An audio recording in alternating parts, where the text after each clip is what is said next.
You may want to reuse the same passage over and over across several items.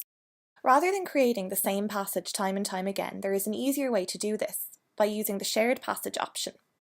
All you need to do is create the passage once, which I will do now. Passages can be added to an item via the passage feature found in the feature section of the question editor templates.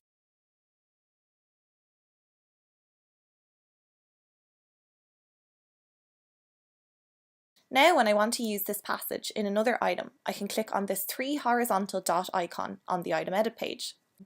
Clicking on this will open up a list of all of the passages previously created in this item bank. To narrow down the list, I can search by some keywords to find my desired passage.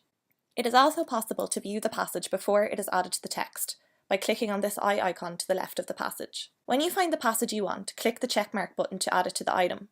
It is important to remember that modifying a shared passage will modify the passage in every item it is shared in. When you open a shared passage in the question editor, you can see how many items this passage is shared across. To see these items, go to your item bank and type a few keywords from the passage and search.